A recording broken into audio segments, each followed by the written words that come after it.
Forest Hill has tried a different approach. Instead of targeting individuals, they've developed a project for all black boys to improve their learning, thinking and communication skills. From Year 7 through to Year 11, they're taught separately for one lesson a week. We wanted entitlement.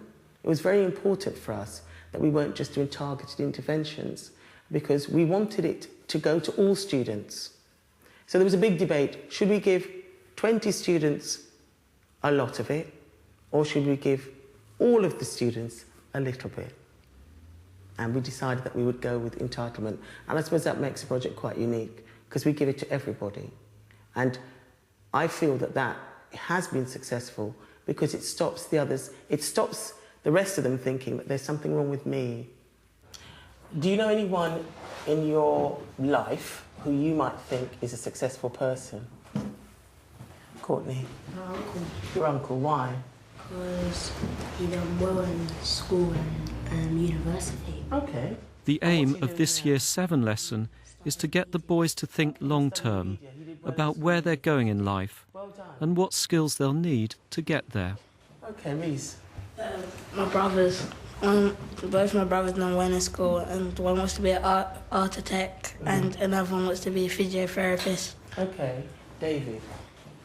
My brother he's still going to college, but my brother played football for Chelsea and the reserves as well, and he just still learns as well. He goes back and forwards. What about you, Bruno? My mum.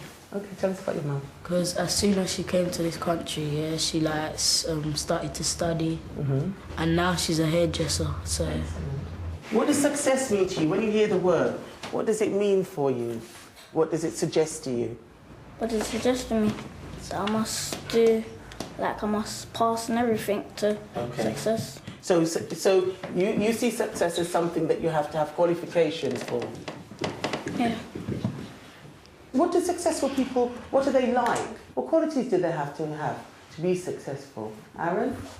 Haven't heard from you, Stephen? Yes, Ramel. They had to have good grades, okay? They had to have good grades. You have to achieve the thing. Good. Success for you means achievement. You achieve to get better jobs and more important than just normal shops, like a street shop. Okay. Don't tell. I was going to say choices. Choices you have to make. Tell me about the choices. Tell me about the choices you're going to make. Say, for instance, a young black Caribbean, and he's got his friends and he's really bad. He has to make a choice whether he wants to become someone in life or just be ghetto on the street with his friends. Absolutely. It's about giving them the confidence and the self-esteem to feel proud of themselves. It's also about giving them that knowledge that they need to have, the knowledge base, in order to understand themselves. As Malcolm X says, if you don't know your history, you don't know where you come from, and you don't really know where you're going. I think it's absolutely important for them to become more powerful. And my role, I see it, is to make them more powerful within the institution. Rather than have things acted out on them, they become the people who take charge and actually understand why they're here. The project is called ACE, Achievement, Commitment and Excellence. Higher up the school, it focuses on practical learning skills. These Year 11 boys say it's helped them a lot. It's given me lots of revision techniques, and it's helped me along the way to think about further education and what I want to do in my life. Black people are associated with negativity towards school and crime maybe out of school, but here we can come and join together and discuss those stuff openly. I want to prove the statistic wrong about how black people are underachieving and they're not succeeding with education, and they just drop out of school and go on the roads and just roam about and commit crime. So I reckon it made me want to achieve higher grades and be successful in the future. Aaron's future has been transformed by the ACE project. He's now studying A-levels at Forest Hill, but his early school career was disastrous. I'd come from a centre because I was kicked out of my previous secondary school, and I had thought studying was just coming to school was just a thing that I had to do. I didn't particularly enjoy it at the time. Also, because I had come from kicked out from my previous school and I'd come here, I just assumed that the teachers didn't like me at all, and that didn't give me any motivation to study harder. And then I was hanging around with the wrong people that was in the same situation as me, basically. Teachers didn't like them, they was really bad, and they wasn't focused on study at all. So studying just wasn't my thing. Now, I love it. I love studying. I'm dedicated to it. It drives me because I know at the end of it, I'm going to get something out of it.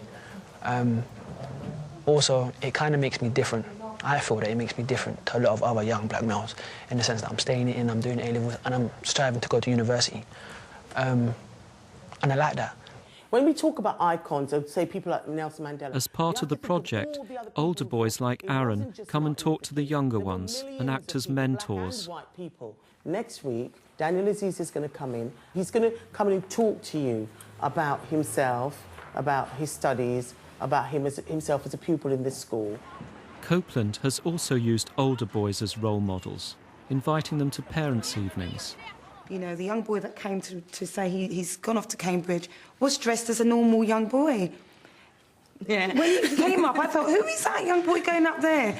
But do you know what I mean? That's perception, you know, and that was incorrect on my part. I was like, ooh. And then when he said he's at Cambridge, I thought, do you know what? This boy should go around and speak to all those young boys in latest Timberlands or the latest jeans down here, because you can still look cool and be educated, you know. Who I used to hang around with, I don't hang around with them at all now because I'm just on a different level to them, in the sense that they want to do drugs and stuff like that. I'm not interested in that. I understand the importance of study. I understand what is needed of me. I understand that I need to conform, basically. To do well, I have to conform. But it's not like it's a burden that, you know, you have to do it. It's more that I enjoy doing it, so I can do it. But I do understand that I need to conform. I do understand I need to respect teachers. I do understand that I need to have a good relationship with teachers. And all of that, I would say, I've learned through the ACE project.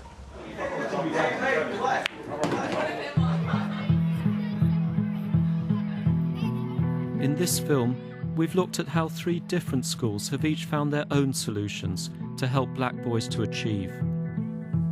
At Culverstone, early intervention improves behaviour and encourages boys to begin to think about their own futures. We've got our 3 beakers. At Copeland, black teachers do make a difference, but the key is also persuading black parents to become more involved. At Forest Hill, all boys benefit from a space of their own in which they can talk freely. None of these is an ad hoc initiative. They're all the result of leadership and planning.